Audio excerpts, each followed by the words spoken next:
Mayor and Council, tonight before you is a workshop report that talks about the potential raise in our transient, our transient lodging tax rate. Currently, we are sitting at 6%, but since it was established before 2003, we were grandfathered in, and it's currently at a 75-25 mark. In May of 2025, last year, the Curry County raised their TLT rate from 7% to 10%, and that additional 3% is subject to the state regulations for local government bodies with the 70-30 split, with 70% going toward the tourism and 30 going back toward the general fund. If a local government increases any sort of lodging tax post 2003, any net revenue from that shall be used for tourism promotion or tourism related, or to refinance debt of tourism related facilities. But no more than 30% may be used to fund city or county services. And tourism promotion, as we all see, is advertising, publicizing, for the attracting and welcoming tourists, conducting strategic plans, operating tourism promotion agencies, marketing special events and festivals. Tourism-related facility means a conference center, convention center, or visitors information center, other improved real property that has a useful life of 10 or more years and has substantial purpose of supporting tourism or accommodating tourist activities. And as it's been talked about, House Bill 4148 has passed, and now starting on January 1st of 2027, it's gone from a 70-30 to a 50-50 mode of requirements. But that's only for anything past 2003. We're still grandfathered in with our current rate of 6%. And what I did is, with the help of Wendy and some other staff here, we talked about other jurisdiction rates, and some of you can see Lincoln County, Lincoln City, and some of these are all the way up to 12%. I think what we found out that through some studies that the average, I believe, in along the coast is the southern coast is about 9.3. I think was the current one. So the bottom line, we've been talking about possibly raising and matching ours to the county, because all the hotels and motels in Harbor and everywhere else within the county itself that are in the unincorporated area are currently sitting at 10%. And I spoke with Lori, and I sent the council some information, and Lori did bring up a good point. If we did agree to put it to a vote, and if we did this before July 1st, that would be subject to the 70-30 split, and then January 1st of 2027, it would be subject to the 50-50 split. So, which I don't think that would be too terribly difficult to navigate, but we certainly can do, we're at the will of the council here. I did attach some information with legal guides to the lodging tax here in Oregon and how it's collected and distributed. Also put an article about the county raising theirs to 10% and the impact that they feel like it's going to have. I did put for your pleasure, the House Bill 4148, because just basically just knowing that it's going to go from 70-30 to 50-50. And I did also put a 24-25. We had some folks that were looking at, potential sites and wanted to kind of know where our funding is for the possible venture of a private developer coming in and putting in a nice hotel, maybe partnering with the city for a conference center. As you can see, our motels have quite a bit of it for 24-25. Our short-term rentals have a pretty good chunk, and then we have RV parks are also within that. And as you can see, they bring in a significant amount here in Brookings. So kind of gives you a ballpark picture. And the way I look at it right now, we're leaving 4% on the table, because if they stay anywhere outside of here, and I don't, I've always heard, I've been doing this for 25 years when it comes to, in California, they still call it the TOT. But when it comes to that, as far as, do people look at those rates when it comes to visiting a community? I'm talking about visitors, and I don't see it. I mean, if you go to a lot of cities, I mean, it's anywhere usually from 10 to 20% in some cases with their resort fees and everything else that's included in it. But that's usually not a significant driver for what I would call just your average tourist that want to come here and, stay for a week or two and enjoy the recreational and outdoor assets that we have within our area here. So I think in order for us to, not leave that on the table, and Lou was gracious enough to stay here to answer any questions as well. But the ballpark of those funds, I believe, was somewhere around about $260,000 if we went from 6 to 10% a year annually, and those are assets also that can be earmarked if there was ever, like Tony has mentioned, a substantial project that we wanted to do for any sort of debt service. As we stated before, $3 million is a lot of money, and it was a lot of money prior to COVID, it seems like, and then all of a sudden everything just went through the roof. And because of our location and where we're at, sometimes it makes it more difficult to get competitive construction here as well. But I think if we had a substantial project, that would definitely help. So I just wanted to open this up for discussion and kind of get a feel for the council as, what's your thoughts? Of course, no decisions are going to be made tonight, but as far as, 6% is a very low transient lodging tax that in the market. But I feel like I would hate to leave that sitting on the table when we could be utilizing those funds for, as Mr. Frederick indicated, tourism, promotion, advertising, TPAC funding to help them.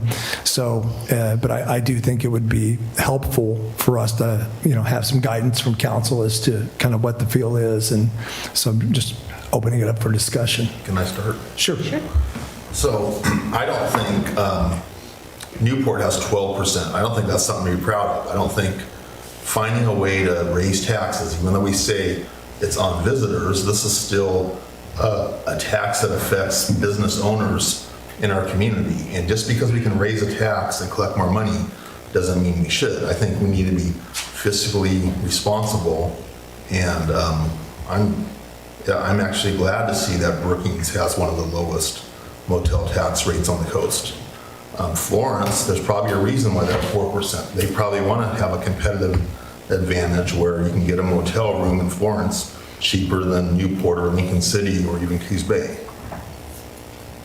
So I think that we would have to have strong justification of why we need that extra money to raise that tax. And just because we can raise taxes and spend other people's money doesn't mean we should. So, can I jump in real quick? Part of the reason I asked him last week, hey, can we talk about this? So at the budget meeting, we're talking about TPAC and giving them more money. And I've mentioned a couple times that the money that we give to tourism, the $100,000, most of it is already being spent on staff time, reoccurring events, office supplies, little teeny amount, and training and travel. Like Wendy has gone to a couple conferences, tourism stuff. Anyway, so out of the $100,000 we transfer into tourism, about $75,000 is spent on salaries. Okay, that leaves $25,000. Then another $10,000 is on reoccurring events and those other training and travel and office supplies.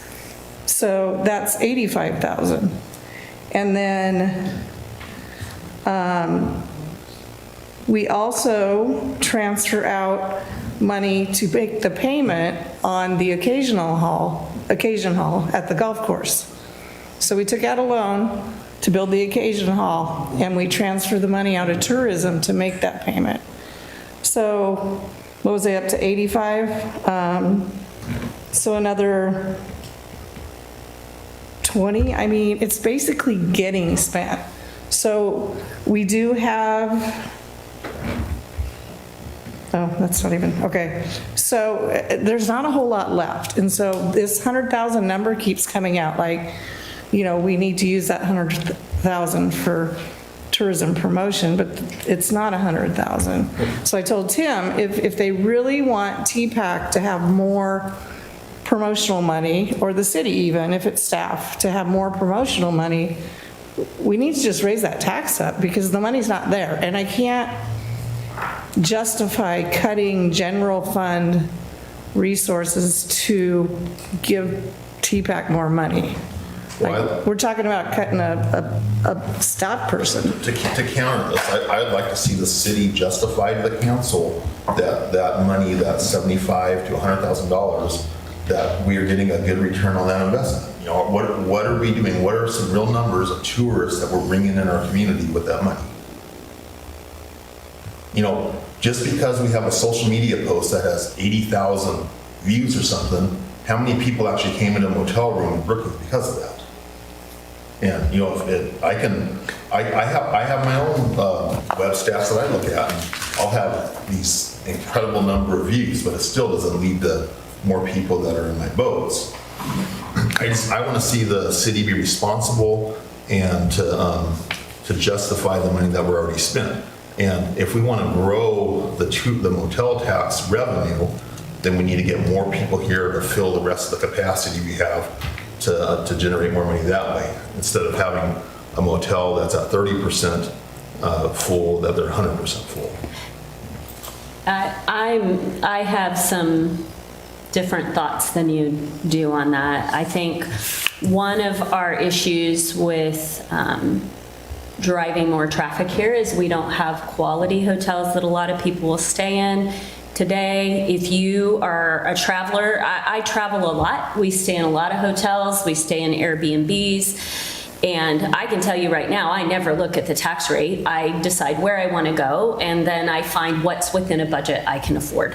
And so I think having somewhere that shows up on a Priceline or a Travelocity, that's how visitors find locations, and we don't have that.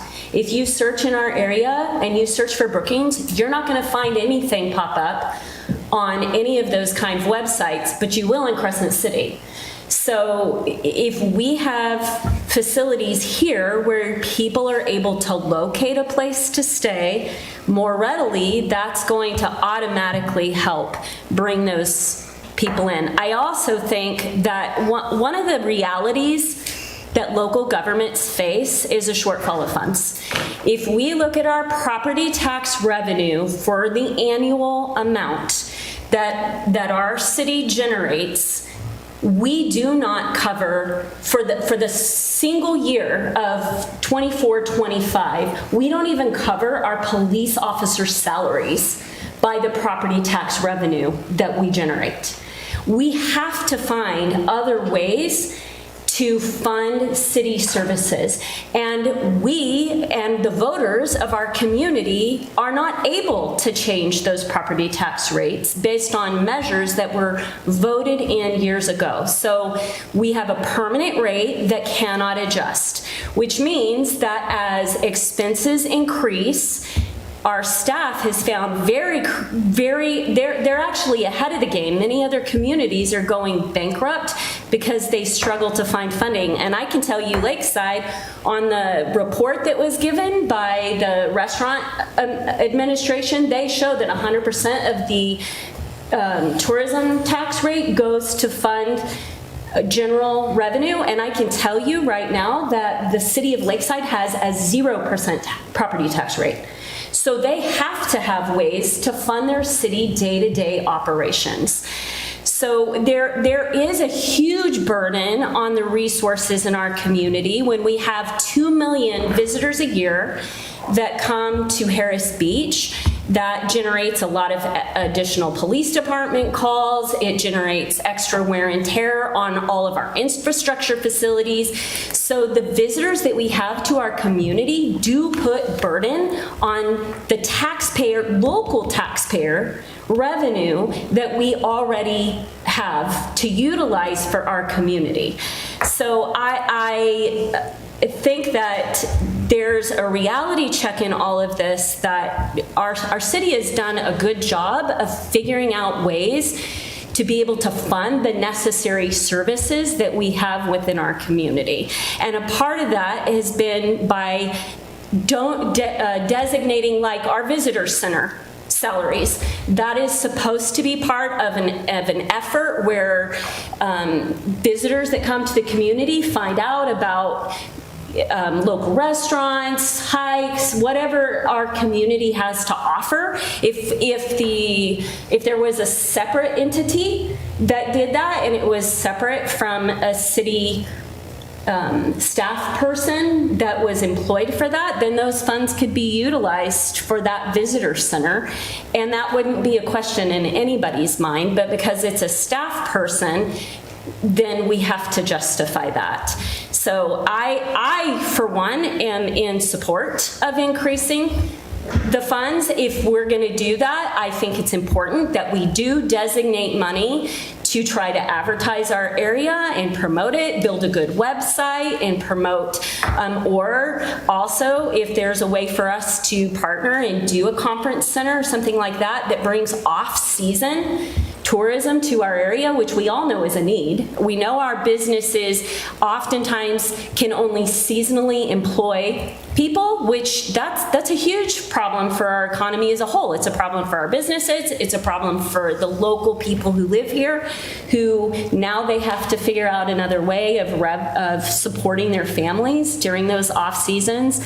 And I mean, a lot of them are younger people, but it's important that we can figure out ways for our local tourism-driven industries to be able to support year-round employment of local people and to provide them year-round funding. So I'm fully in support of figuring out ways that we could do that, and if a part of that is raising the taxes, then I'm behind that myself. So just a quick about it. The park rangers at Harris Beach, the person that cleans the garbage cans and toilets at Harris Beach, they live in the community and they pay property taxes because of a job they have because of tourists. The people that own restaurants and motels and gift shops and other businesses in town, they pay their property taxes because they have a livelihood tied to tourism. Fred Meyer, a certain number of people work there because of the tourists that go to Fred Meyer, and on, and it rotates several times in the community. So even if your view of the impact of that tourists have on the community, they also bring they're the lifeblood of our community for the financial well-being. Not everybody works at the prison or works for a government agency. There's a lot of people in the private sector that depend on tourism. I absolutely agree with you. I don't believe that raising the bed tax is going to negatively impact them. I don't believe it's going to drive away tourists. I would like to have any community that has raised their taxes and seen that happen. I'd like to see data that would support that. I'd also like to see people say, hey, my taxes were raised, and man, that was sure great. I know that doesn't often happen, but I think if you look at the amount that you pay for property taxes, say, and what you actually get for those property taxes, you get city streets, you get water treatment, you get clean water provided, you get police officers, you get a lot for very little investment, and it's a community that has to pull together to fund these, or we can't continue them for anybody. It's all of us contributing a little bit for the benefit of everybody. So I'm just going to jump in and give my 2 cents. As far as in gaining funds of some kind on this line, as long as we're close in our percentage to other places right around us. So they're not going to not choose us because we have a higher rate or something like that, then I don't mind going up with these rates. I don't know, would I be more happy at 9% because that's kind of what our local area is, but Del Norte's 10%. I don't know if that's neither here nor there. I do a lot of traveling in the summers, and you're right, I don't look at I do look at the bill and I say, holy moly's, but I still pay it. I would hate for it to be too big because then we might lose out, mostly if other cities around us are a lot less, but I would be in support as long as it's somewhere close there. We have to fund the TPAC.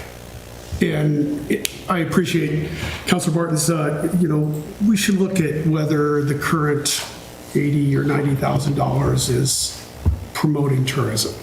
Has there been a fresh look at whether we're meeting this criteria?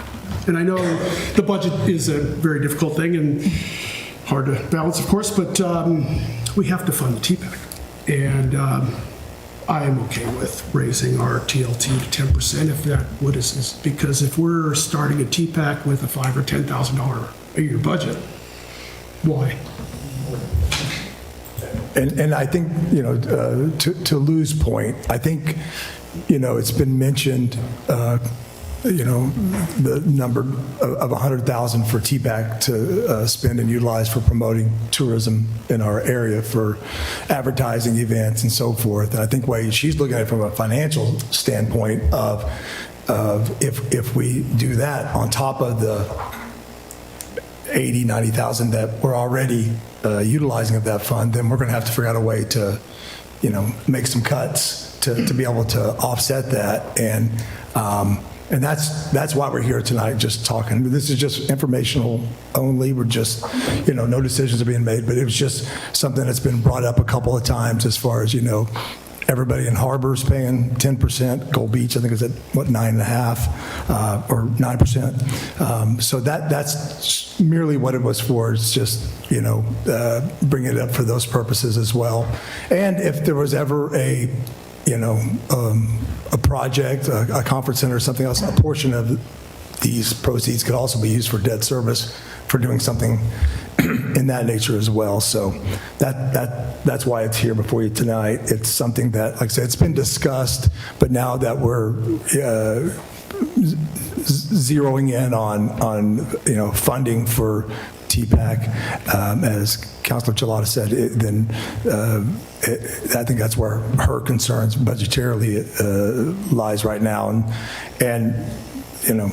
there's no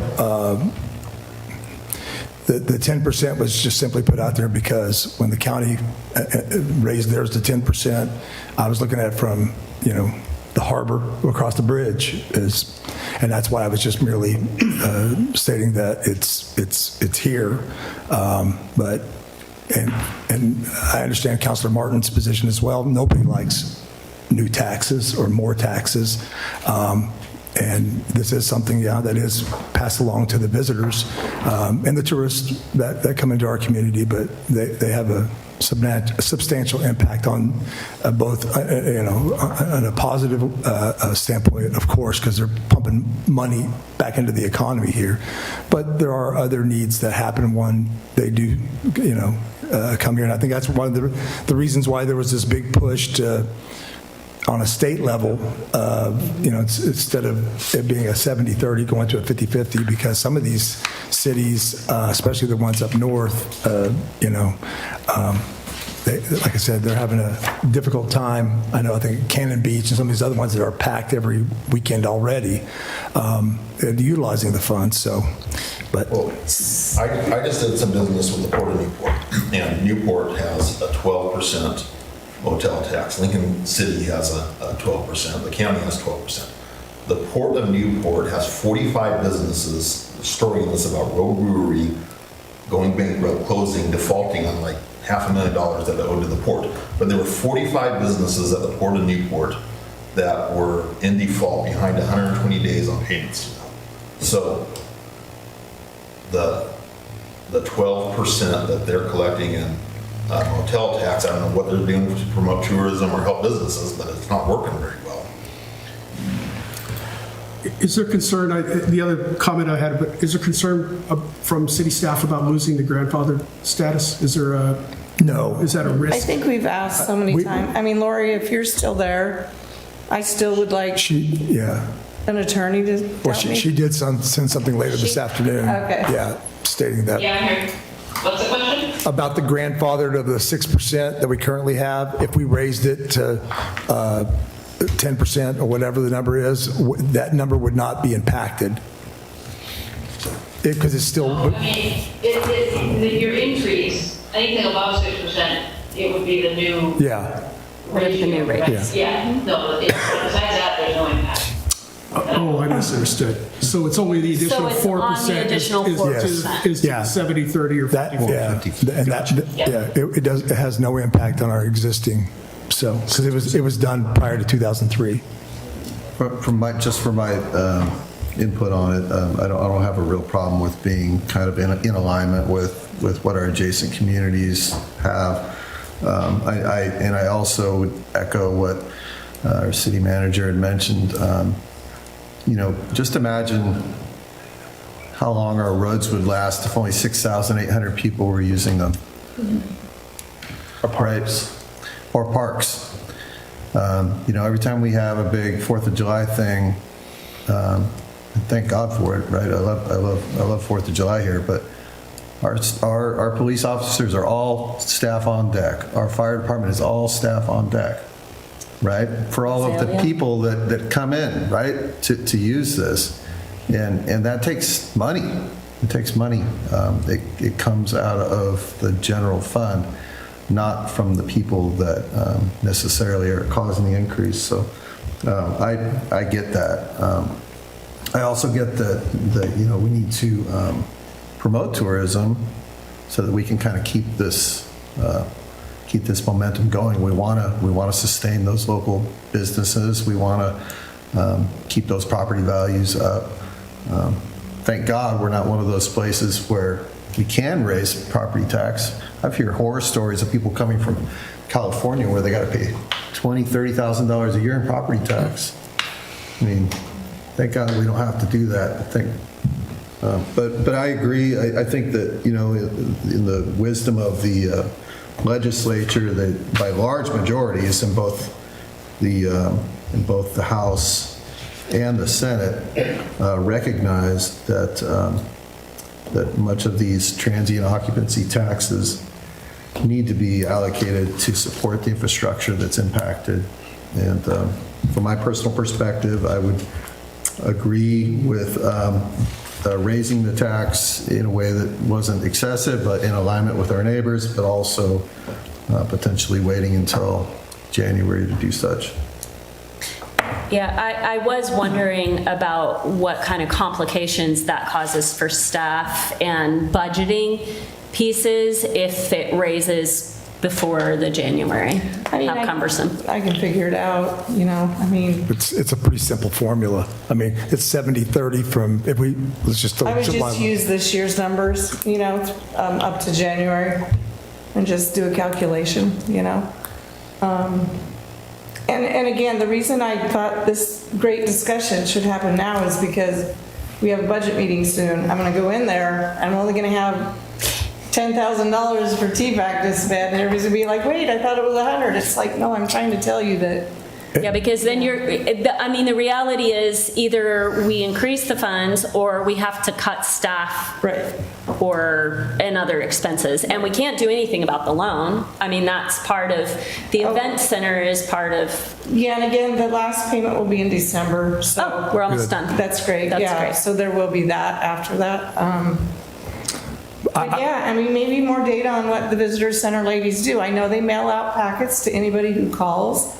They give great information to visitors. They get tons of calls. Maybe we need some data. I don't know if we're keeping data. I just texted Wendy and said, hey, we need to have the ladies at the visitor center keep track. Like, why are you here? What are you going to do? How did you hear about us? And I think Wendy put together a survey that. And we're going to, have it to where they can hit like a QR code and do it real quick. Why did you come to Brookings, kind of, and just kind of get that data. How far away did you travel, and why did you come here? I have thought and wondered, a lot of times visitors come on a weekend. And there isn't anybody there on a weekend. So what could that look like to figure out how do we get information to visitors when they're here on a weekend? How do we create a better sign presence? A big sign that says Visitor Center and shows people where to go, because I don't think it's obvious. And I don't think people always know. I mean, it is on, I looked on Google and Apple Maps and whatever. But yeah, to have, I do think one of them didn't have hours or something on there, which I meant to tell you and forgot. Okay. But anyways, I think that's an important thing, to be able to figure out a way to get weekend visitors information, because that is a huge part of visitorship. So if the additional 4% is subject to the 70-30 or 50-50, what's the argument for waiting till the end of the year?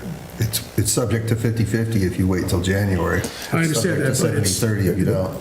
Yes, but only for the rest of the year. Only for the rest of the year. And Only then- for the rest of the year, and then the legislation changes. So why wouldn't we take advantage of this tourist season?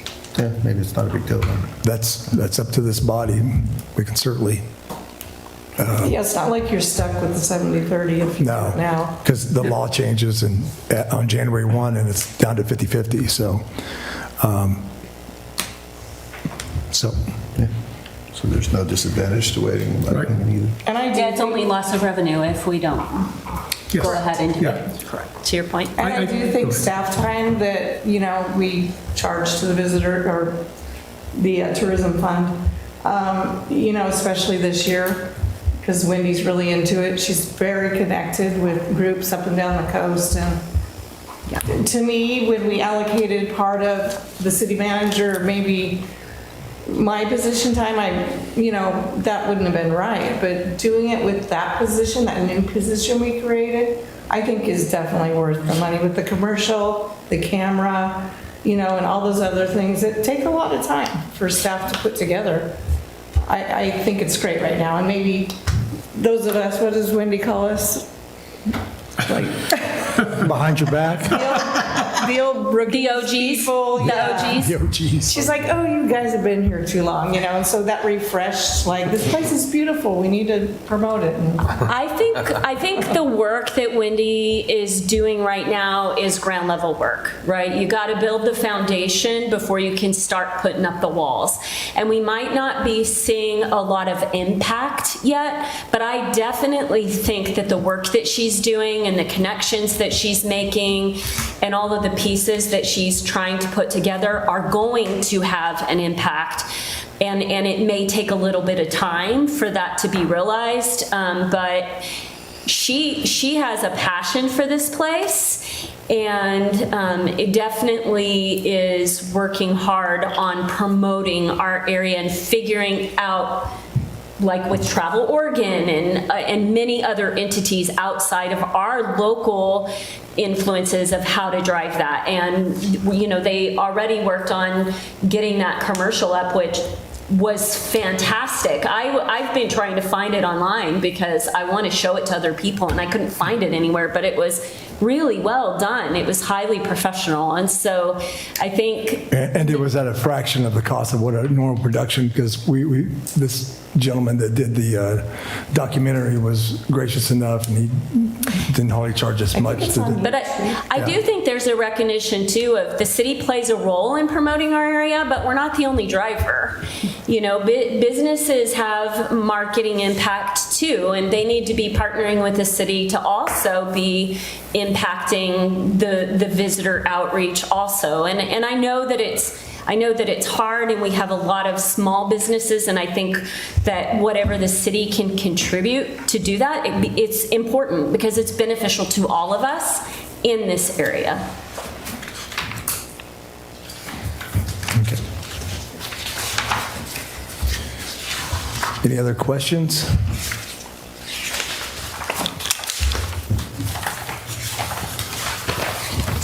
I don't have any. Anybody else?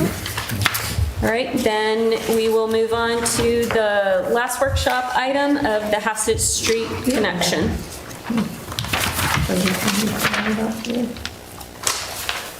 No. And we're going to discuss it, but we hope to. Councilor Malmberg inquired about a plan to connect Hassett Street between 7th and 5th Streets and the potential effects it might have on traffic in the vicinity of the schools and potential connection to enhance fire and EMS response to emergencies in the area. I've put together sort of a list. There's a map here kind of just sketching out what it might look like and what we would have to do.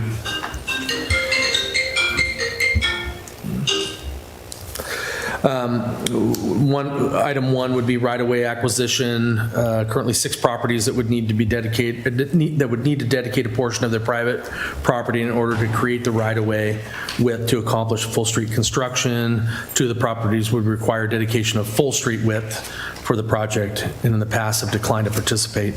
Connecting Hassett Street is not listed in the transportation system plan as a high priority project. There are several street projects that rank higher than Hassett Street with limited funds. The concern is staff time and funding dedicated to this project would limit our ability to complete higher priority projects. This project will require full street right-of-way development of 660 lineal feet, 50 foot wide, curb, gutter, and sidewalk on the north side, and curb and gutter on the south side. Stormwater infrastructure would also be required if we were to partake in this project. So I wanted to throw that out there. I know Councilor Malmberg was interested in this, so I thought I would just throw some stuff out at it and just have a discussion if this is something you want to pursue. What's the history of this, or why that is there, or why that isn't connected, or has never, that's always been like that? I don't know. All I could say is, they're aligned for a reason. The potential obviously is there to connect them, but the alignment doesn't necessarily mean there's buy-in from the property owners that own the property. If you see the map, there would be some challenges there to make this happen.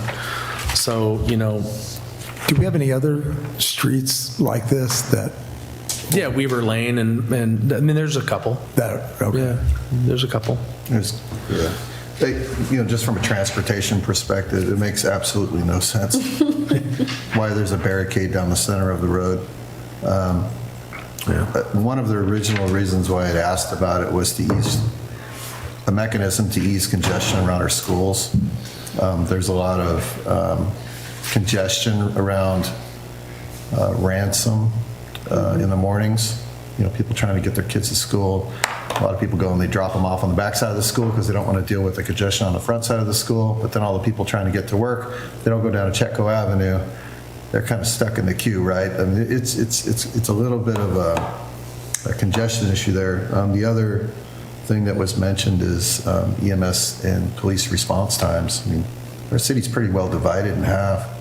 If there's an issue here, they got to go all the way down to Ransom, past the school, up and around to get to Hassett up on the other side. I mean, it just doesn't make any sense to me why it's lined out the way it is. I'm sure there's maybe some history on, someone not wanting to participate.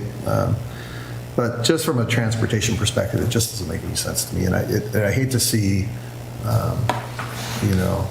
an entire community be inconvenienced by 1 or 2 people who aren't cool with the street going through. It doesn't make any sense to me to have that there. So I just asked, hey, can we look into this? Can we see what are the challenges? What are the opportunities? What are the benefits? And so that we can at least open up the discussion and see if that's something that the council will be interested in pursuing. Even if it's not today, even if it's 5 years down the road, where there's some mention in this about, well, we would have to take away from higher priority projects. Well, that's not the intention at all. It's not something that we would have to do tomorrow or not something we would have to do next year. But if it's something that makes sense, it should be something that's in the plans. It should be something that's in the works. It should be something that we're looking at. connecting communities in the future when we do have the funds, when we do have the ability, if there's a political willpower to go down that path with the people that we have. Well, I can share being here as long as I've lived here is this has been an issue many a times that have come up, and each and every single time it has been downed. So, but I have a conflict of interest with this, and so I'm going to recuse myself from any of the communications going. How many property owners are impacted by 6. 6? And Some of them more than the others, 2 of them particularly. is the red lines that you drew what that is? Yeah, that represents what the right-of-way would look like Okay. to do this street project. So there's 1, 2, 3, 4, yeah, there's 6 properties. It looks on the map like 5, but there's a little tiny portion in this flag lot. Oh, this type of project, since it's not in our TSP, our Transportation System Plan, it could potentially be eligible for a Transportation Growth Management Grant study. So, ideally, we want to take in everything, traffic, and we're going to need funding for that, and that's what those grants are for, is for updates to TSPs. We could do, an update to the TSP to show this project as a need, and then that might make it eligible for funding down the road, like Safe Routes to School. We're at the and again, since this wasn't in the Transportation System Plan, it hasn't been on our radar, and not even in our pavement management plan. So. Oh, it's thank not you, even Clay, in the for bringing plan it. at all? No. Oh, I read in it wasn't a high priority in the plan, as if it was a medium. No, I misspoke. It's not in the plan. Oh, okay. And when do you know if you're ever, when do you expect to update the transportations?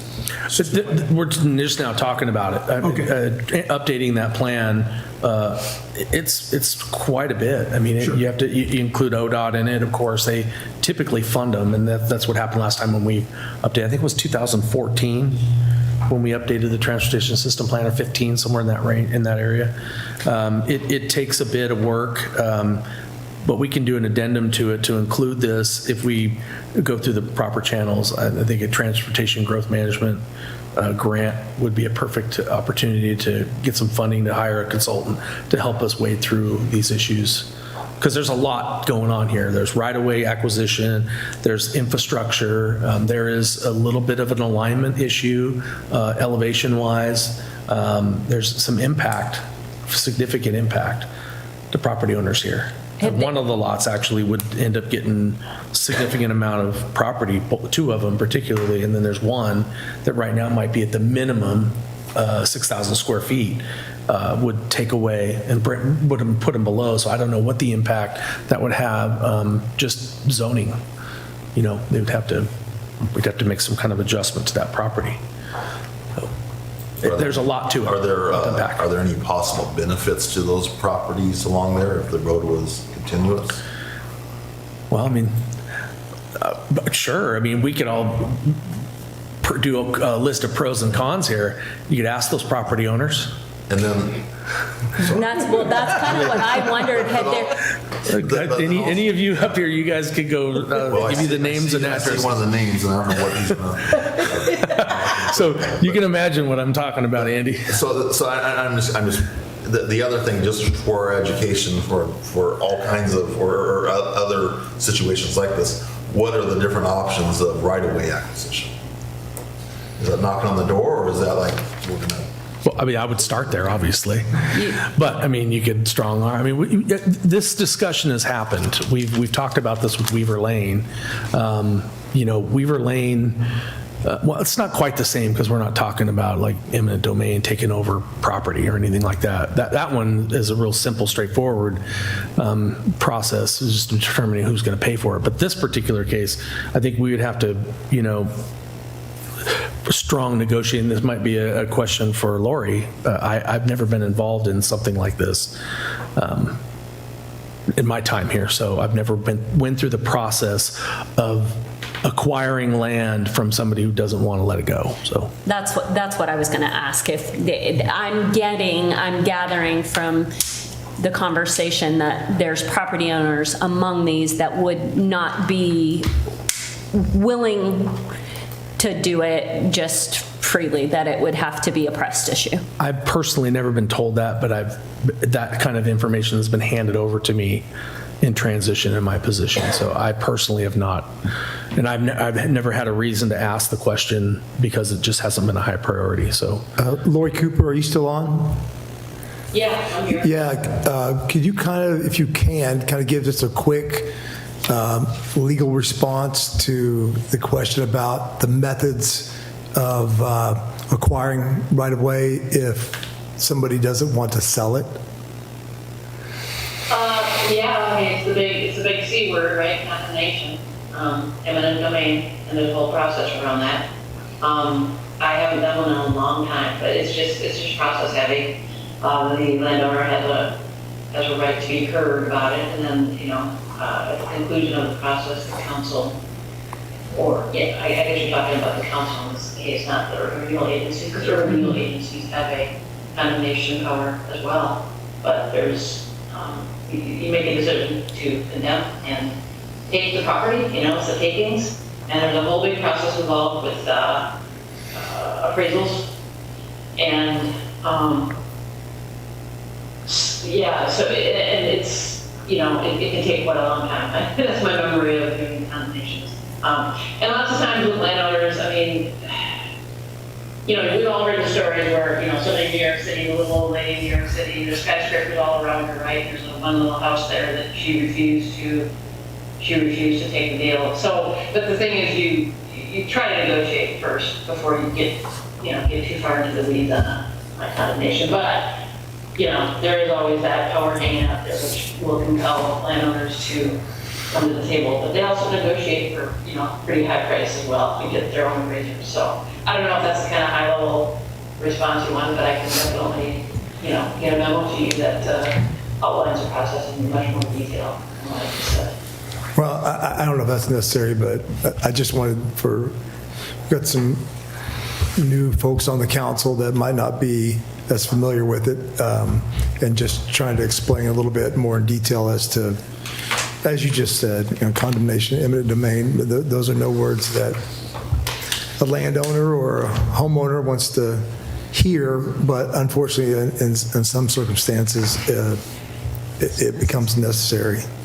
I think I'm coming from a background of having a lot of knowledge about this, but stepping outside of that from a common sense perspective, I think I would say that I've been asked a few times, but I think anyone who drives down that road will stop and go, boy, this is stupid. And if asked, they say, man, that seems stupid. Why is it like that? Why haven't you guys fixed it? And if the answer is because it was too hard, that doesn't make any sense to me either. Doing the right thing and doing the easy thing are very seldom the same thing. And I'm not totally attached to this. I don't have a huge vested interest in this. I just live in this town. I've lived here for over 10 years, and every time I drive past it, I go, boy, that's stupid. So I don't know. If we want to say it's too hard, we don't want to do it, and okay, let's live with that. But I hate that response. I really do. Yeah. I really do. I agree. It just doesn't make any sense to me at all. I would ask to at least be considered in if you're doing an upcoming update to your plan. How is this, because I don't live near here, so I don't know the problem that it causes. But objectively, how important is it to the city? Should it be part of your plan? Should it be a high priority or medium priority? And just try to put that in the perspective of the greater plan. And if when you update your plan, this rises to the top as a high priority, we have to talk about what has to happen for it to happen? I need that direction from council. In order to start this ball rolling, there's many steps we need to take. First of all, we need to vet whether or not this project is going to be great or not. I mean, we all have assumptions about traffic around the school, the impact. We need to know that this is actually going to have a positive impact. Right. So it's going to take funds from the city to spend to develop this concept. So that's going to require the council, this body, to direct staff to move forward with looking into this if that's what you want. Now, I'm not saying you guys, so you're not making any decisions today, but I think maybe giving city manager some feedback on your thoughts on this might drive the future discussion, maybe another workshop to further discuss. I mean, I personally feel like I need to reach out to the property owners and ask them the question. Yeah, that was gonna be Would you be interested in this? I mean, that's the first step. I've only heard of it. It's not in the plan, it's not a priority. This is the first time agree. It makes no sense. Some planner somewhere decided to line that street up with the other one. So obviously the intent was there. Right. Yeah. I agree. And even if it's in some plan for future that would make it eligible for potential grant opportunities or things like that, just at least documenting it as a future growth item or in some way as some part of a transportation management plan. It just makes a lot of sense to me. Well, and as Tony had stated, it might just be we got 6 landowners there, just a simple, communication with them. Who knows? I mean, maybe all 6 of them say, I'd love to have it connected. Or all 6 of them say, no way. I mean, I would imagine from a property owner perspective, it's potentially more traffic and probably not something that's desirous for them. I view it from what's best for them, from the community as a whole, and I agree with you that the impact study is a necessary part of that to see, does it really, I mean, I agree with you that it's stupid, but does the, and to me, it's not just a question of it's because it's hard. It's does it make sense to go through the hard thing to accomplish it? And I think the impacts, like, is it really going to make a difference? Thinking of, the safe routes to school piece maybe would play into that. I don't know. But I agree that the data matters and would have to be the starting point for sure. But when you update your transportation plan, wouldn't there be kind of a citywide? Oh yeah, there's public outreach. There's the transportation system plan update that there were multiple open house workshops with residents, many technical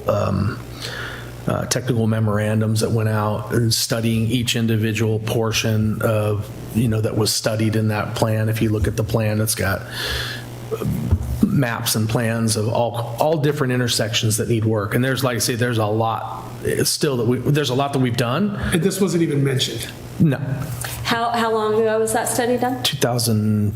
I'm going to say 14, 15. I don't know exactly the date on it, but I'm going to say that roughly maybe that 10-ish, Yeah. a little over that. And we still have lists of projects that haven't happened that were already identified in that study. Yeah. Yes. And we've accomplished a lot as well.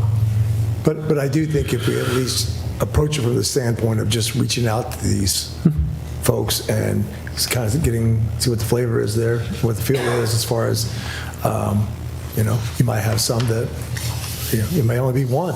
Would it be helpful if, in that reaching out, if a council person is a part of those discussions? Could be. Could be. Maybe they might say, well, whatever. I mean, I'm just You don't get a thinking, salary for that kind of crap all the time. If that's what you want me to do, that's fine. What did you say? I'm sorry, I missed it. I said we might have a landowner that says, wow, I can get home a lot faster. Exactly. We might. I mean, we just don't know. I think it's probably more likely that, the very little opposition to this will be from the few landowners that it's impacted, but more likely the people that benefit from it are the larger community. And so that's something that, we'll have to explore. And if it were to land on a transportation management plan, then we can look for opportunities to do those studies. We could look for opportunities to get grants to consider this as an option. If you just ask the landowner that's impacted, hey, do you want this? And the answer's no, and you go, never mind. You know, I mean, I don't think that's you're going to get what we're looking for here. So, which is the overall benefit to the community. That's my concern. Well, if that's the feel of the council, we can certainly start reaching out to some of these folks and kind of seeing what the numbers are. Yeah. Whether it's going to be a 0 to 6 or 6-0, or we need to find out. And I think knowing if it's a big positive impact to the community at large is an important piece of that. We're going to get the mayor a clipboard, and she's going to go to each, knock on each door. No, I'm just kidding. Sounds really expensive. Yeah, that's what Here it sounds comes like the it might be finance to me too. A really, Yeah, it really hits them all there. really large, Stormwaters. because there's a lot of underground infrastructure pieces to it. Yep. Again, there's a lot of grants for safe routes to schools, transportation improvement projects through ODOT. There's a lot of opportunity out there as well. So this isn't something that you just got. If we have pull safe this out of routes our to general budget to make it happen. This is something that you would look for opportunities for funding for, Yep. determine whether or not it was feasible to make it happen. What was that? Is it in urban? Yeah, it's in there.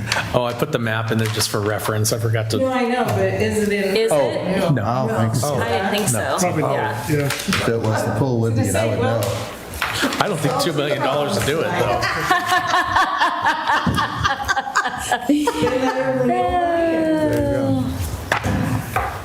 I do have one.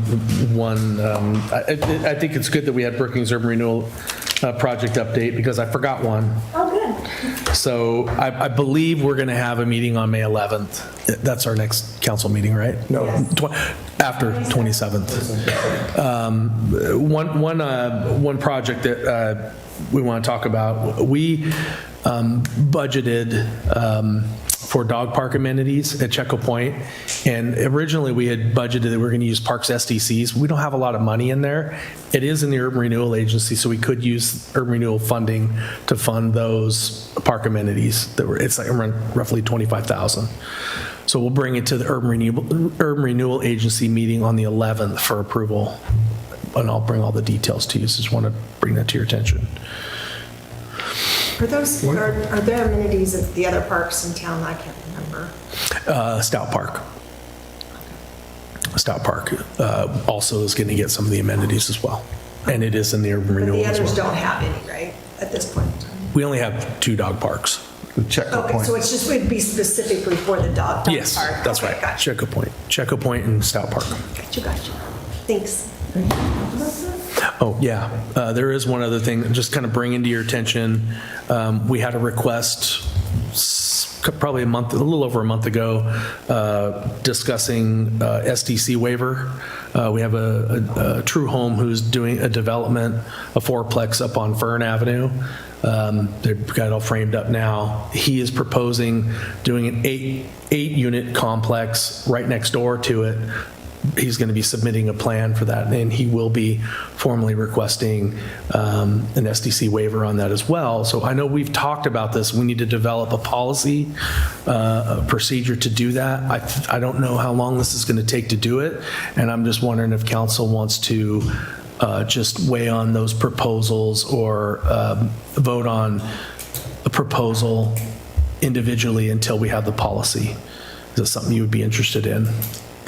Because a builder came in, and I had thought we had decided you had authorization to go write that up for those waivers. That's what I walked away Well, from that we have to when the do- builder was here 2 months ago. Yeah. We need to develop a policy. Okay. We have not done that yet. So, and I don't want to hold the developer up and the time it's going to take to develop. There's a lot to go into this. We have to think about a lot of things when we do this. And the reason Lou is still here is because we need to have a good understanding of the source of the funds, because remember, we're not waiving them. We are transferring money from one account to another to pay them. We can't just outright waive them. So Because this at is the end of the day, the city has to have the mechanism to pay for the infrastructure. Exactly. Somehow. So- So that has to come out of a reserved fund somewhere. Right.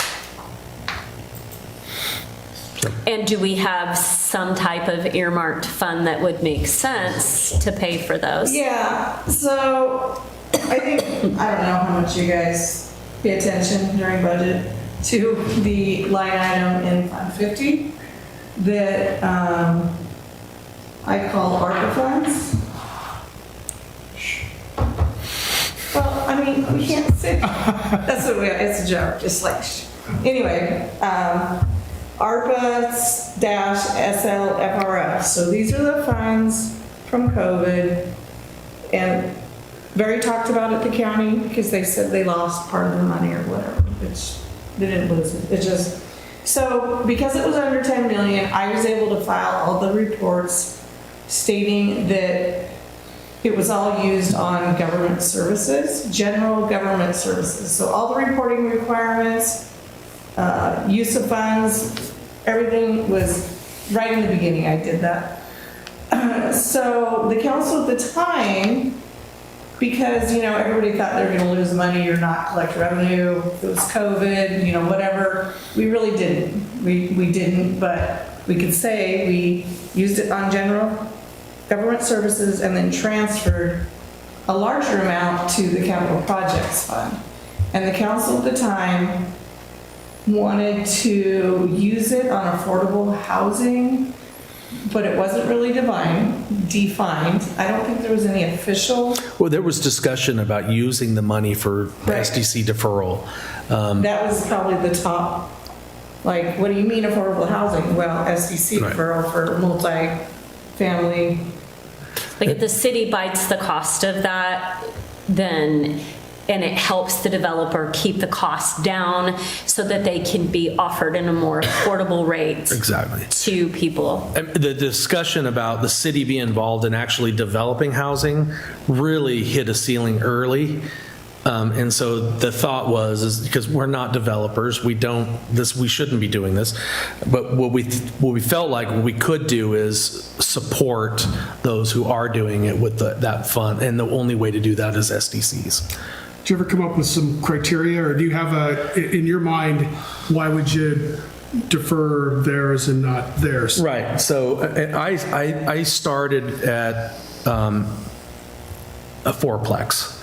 So just in my mind, I'm thinking, and we do this already for density bonus. Basically what it is so if you build a fourplex, the SDC on the first unit is full boat. The next three are reduced significantly to, I think, I would compare like 22,000 to 6 or 17,000, something like that. That'd be the difference. So it's similar to that, but maybe a little bit more. So you build a fourplex, you get a 10% discount or a 10% subsidy. If you build an eightplex, you get a 12%. If you build 10 or 12 unit, you get a higher rate, and then it just kind of caps out at that. I think that's just in general terms, that's what we've been talking about. But again, there's a lot involved in this. What if somebody wanted to build single-family homes but offer them for $300,000 instead of $700,000? They would have, if that were the case, and that's a great example, if this council wanted to subsidize that, we would require them, of course, to sign an affidavit that's their plan. And that it would be for local, like a workforce housing, not to be sold for outside investors to come in and then turn around and use it as an investment property. Like to specifically target workforce is my. So you see how this process of developing this policy it's going to take some time. It's not something we're going to accomplish in the next couple of months. I don't want to keep this developer from, take the wind out of his sails, so to speak, because he's really actually, what he's doing, he's making an impact. He's building apartments, not single-family residents that are for sale for $500,000-$600,000. So your point is, without an official policy that we've worked on developing, which is going to take us a bit of time to get to, are we willing to entertain discussing one-offs when they come up? That's right. Yeah, and that, I am. We use that as as the beginning of Sure. of the long-term plan. I think there's a lot of development that could take place just in developing the policy, and there's still a lot of discussion to have. And Phoebe brings up a great point. We have to discuss whether we really want to encourage that, because then there's a whole other staff time involved annually to make sure that they're in compliance, As opposed to just doing multifamily and then. Right. If knowing we stay what's- For staff who already has too much work on their Yeah, plates. so there's, like I said, there's a lot to it, but we could entertain bringing to council individual requests, which Jamie with True Home is willing to come to you and say, hey, I would like this, but I think in the back of your mind, think, okay, what is our cap? What would we consider at this initial stage? We could do a percentage, you could do, I know Jamie's going to present that in Klamath Falls, he was given a 50% discount on his SDCs for his developments. For the same size or number of units. Well, I think it was a little larger unit, more, I think it was like an 8-plex. But that's. But we'd like to bring something, preferably at the next council meeting, correct? I think Jamie will be here on the 27th. 27, just between now and then and gathering the data and being able to bring it to this body, because we have a desperate need for workforce housing, and we've got these aren't going to be 3-bed, 2-bath, 2-car garage. These are going to be small units, but keeping workers here as opposed Well, to. I mean, I have a son who lives in Medford who'd love to find a place like that here. Exactly. So I get it. Could you also reach out to Klamath Falls and get a copy of their policy if they have one? That they use, that if he uses that as an example especially, that maybe that's a starting point. Sure, we could look at theirs. For what we develop here. Absolutely. But you'll bring then to the next meeting, or? Well, I don't think we're in 4 gonna- weeks, the proposed deferral, or? I don't want to bring the decision to the 27th. It'll probably be the following meeting. I want to hear his request first on the 27th. And then we already have a request from previous.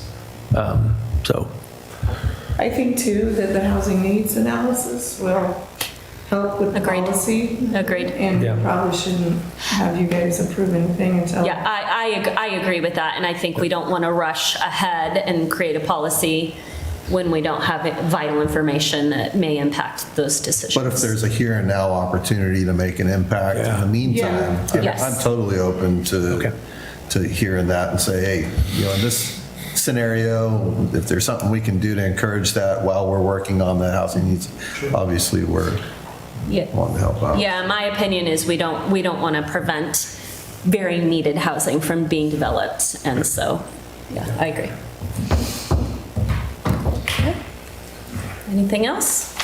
On the same subject, Professor Kennedy, I find this out. A few weeks ago, the governor had like this press conference where she was going to have all this new housing was going to happen because local governments were going to do this and that. But has anything been presented to local governments from the governor's office of the state? Like, when was this announcement? I was just trying to find this. This was because there was a lot of people questioning it. Well, I do know, speaking with Knox Marshall, the new CEO of Chinook, that's the new owners of South Coast, he's been reached by the governor's office multiple times. They've had reps come out because Lone Ranch has been touted as the largest development going on in the state, up to 1,000 houses, so we hear all the time.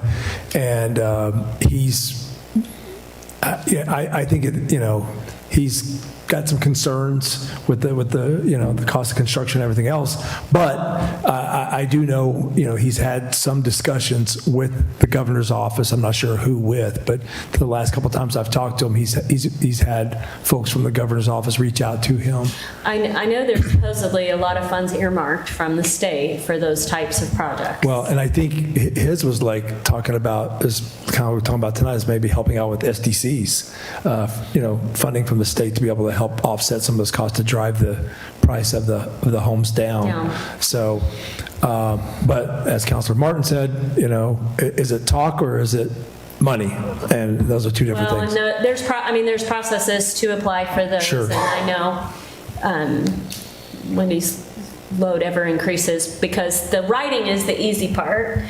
then Implementing. managing and reporting is the really detailed, difficult part. So the more we get, the more work we load up to be done on the after side of that too. So it's a delicate balance. Yes, but to answer your question, Councilor Martin, I haven't had anybody reach out at this point. I don't know if the rest of the staff, I don't think so. Tony, have you had anybody? The only thing, I mean, I could see something like this coming through Regional Solutions, which is Yeah. the governor's office directly, but that might be a route that it's going to travel through. I don't know. I can't imagine the state is just going to go hand the city $5 million to go build a apartment complex. I imagine it's probably, like you said, SDC Subsidies. referral and just the cost of some of those fees. There to was a get off the housing ground. summit that happened in Coos Bay earlier this month, and I found out about it last minute, but I know that's part of what they're talking about is like larger projects and very collaborative efforts towards building needed housing. I did, when I had the conversation with CCD, which I can never remember what their business initials stand for, but they did reach out to the person who organized that, and they're supposed to get back to me. So maybe I can get a little more information about what that's looking like in Coos Bay. Because I know they are working on developing those projects there. And I don't know what the funding piece looks like from the state, but. The year before that, when I went to that conference, there was a lot of funding agencies there. And it was mostly, the talk was mostly how to break down the barriers to getting your project off the ground. And one of the bigger ones, of course, is SDCs. Okay. So I want to say Good to that's know. where they're going to focus their funding, but could be different. And I don't know, urban renewal money per lot that you could then donate to a big housing complex. I don't know. I don't know if you can use urban renewal money for housing. Referencing, I'll find it for you. Please do. Okay. Any requests for workshop topics? No? All right, if that's it, we'll